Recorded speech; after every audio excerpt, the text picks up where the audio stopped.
സാഭിമാനം സാഹിത്യനഗരം.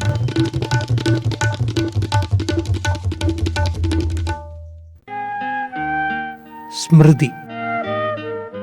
കോഴിക്കോടിനെ കുറിച്ച് സാഹിത്യകാരനായ doctor M Basheer. ഞാൻ ആദ്യമായിട്ട് കോഴിക്കോട്ട് എത്തിയത് 1968 ടാഗോർ സെൻട്രൽ ഹാളിൽ നടന്ന ഒരു സാഹിത്യ സമ്മേളനത്തിൽ പങ്കെടുക്കാൻ വേണ്ടിയാണ് ഞാൻ വന്നത്. മിഠായി തെരുവിനടുത്തുള്ള മൊഹിദ്ദീൻ പള്ളിയുടെ മുൻവശത്തായിട്ട് ഒരു ശ്രീഹരി എന്ന് പറഞ്ഞൊരു ഹോട്ടൽ ഉണ്ടായിരുന്നു. ഞാൻ അവിടെയാണ് താമസിച്ചത്. എന്നെ ആരും അറിയുമെന്ന് ഞാൻ വിചാരിച്ചതല്ല. വൈകുന്നേരം ആയപ്പോൾ വാതിലൊരു മുട്ട് കേട്ടു. ഞാൻ തുറന്നു നോക്കി. വാസ്തവത്തിൽ ഞാൻ സ്തംഭിച്ചു പോയി. എസ്കേപ്പറ്റ കടൽ, തിക്കോടിയ മാഷ്, K Kodungallur, BP Muhammad, NBSL മാനേജരായിരുന്ന ശ്രീധരൻ, ഇവർ മുമ്പിൽ നിൽക്കുകയാണ്. അവർക്കൊന്നും ഇരിക്കാൻ വേണ്ടത്ര സൗകര്യമൊന്നും അവിടെ ഇല്ലായിരുന്നു. അവരെല്ലാവരും കൂടി അവിടെ ഇരുന്നു. എത്രയോ വർഷത്തെ പരിചയമുള്ള ഒരാളോട് പെരുമാറുന്നത് പോലെ അവരും പെരുമാറി. കുറച്ച് കഴിഞ്ഞിട്ട് പറഞ്ഞു, നമുക്ക് അളകാപുരിയിലേക്ക് പോകാം. ഞങ്ങളെല്ലാവരും കൂടി അങ്ങോട്ട് പോയി. അവിടെ ചെന്നിരുന്ന് വളരെ നേരം സാഹിത്യവും സംസ്കാരവും പല വിഷയങ്ങളെ കുറിച്ചും എല്ലാവരും സംസാരിച്ചു. ചായയൊക്കെ കുടിപ്പിച്ച് ഇവരെല്ലാവരും കൂടി ആഘോഷമായിട്ട് എന്നെ മുറിയിൽ കൊണ്ടുവന്ന് വിട്ടിട്ടാണ് പോയത്. ഞാൻ തിരുവനന്തപുരത്ത് നിന്ന് വരുന്ന ഒരാളാണ്. ഒരു ചെറിയ എഴുത്തുകാരനായിരുന്നു. എന്നോട് ഇവർ കാണിച്ച ഈ സ്നേഹവും വാത്സല്യവും സൽക്കാരപ്രിയതയും ഒക്കെ എന്നെ ആകർഷിച്ചു. ഒരു 71 ഞാൻ തിക്കോടിക്കാരിയായ BM സുഹറയെ കല്യാണം കഴിക്കാൻ വരെ ഒരുപക്ഷെ അതെന്നെ പ്രേരിപ്പിച്ചിട്ടുണ്ടാവണം. ഒരു 5-6 വർഷത്തിന് ശേഷം ഞാൻ PhD എടുത്തു കഴിഞ്ഞിട്ട് എവിടെ ജോലി തുടരണം, ജോലി ചെയ്യണമെന്ന് ആലോചിച്ചപ്പോൾ കോഴിക്കോടാണ് ഏറ്റവും നല്ല സ്ഥലമെന്ന് എൻ്റെ മനസ്സ് പറഞ്ഞിട്ടുണ്ടാവും.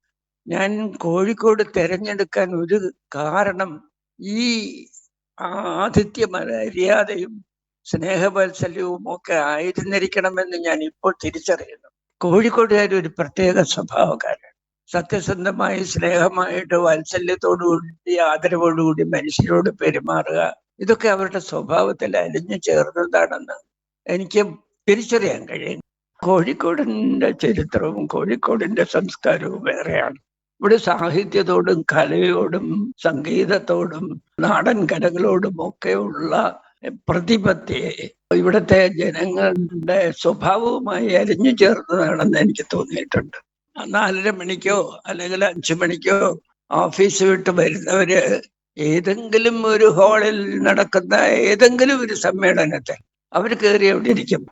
വളരെ ബോറൻ പ്രസംഗങ്ങൾ വരെ സന്തോഷത്തോടുകൂടി അവരെ ഏറ്റെടുത്ത് കേട്ടുകൊണ്ടിരിക്കുന്നത് ഞാൻ കണ്ടിട്ടുണ്ട്.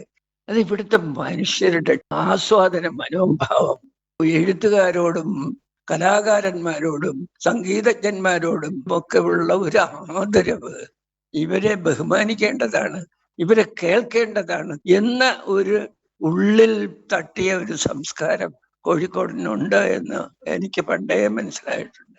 കോഴിക്കോടിനെ സ്നേഹിക്കുന്ന അന്യദേശക്കാരനായ ഒരാളെന്ന നിലയിൽ എനിക്ക് കൃത്യമായി പറയാൻ പറ്റും, കേരളത്തിന്റെ മറ്റു ഭാഗങ്ങളിലുള്ള ആൾക്കാരെക്കാൾ ചില പ്രത്യേകത ഇവിടെയുള്ളവർക്കുണ്ട്.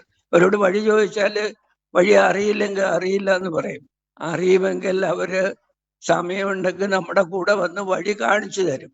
ആ ജന്മവാസനയായിരിക്കാം ഒരുപക്ഷെ കോഴിക്കോട് നഗരത്തിനെ ലിറ്റററി നഗരമായി വളർത്തിയത്. ആ ഒരു അംഗീകാരം ലഭിക്കാൻ ഒരുപക്ഷെ കോഴിക്കോട്ടുകാരുടെ ജന്മസിദ്ധമായ വാസനകൾ സഹായിച്ചിട്ടുണ്ട് എന്ന് ഞാൻ മനസ്സിലാക്കുന്നു. സാഭിമാനം സാഹിത്യനഗരം.